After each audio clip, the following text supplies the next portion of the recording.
আজকে চিকেন কষা। আমার বাড়িতে 2 দিন পর পরেই চিকেন হয়। দেখো কি সুন্দর চিকেন কষাটা করেছি, দেখেছ? এই যে এখন গরম মশলা দিয়ে নামিয়ে নেব। এই যে দেখো চিকেন কষা। কে কে খাবে চলে এসো বন্ধুরা।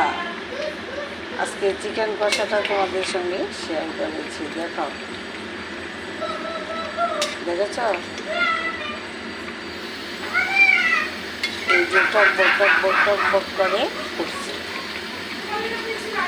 এই যে চিকেন কষা।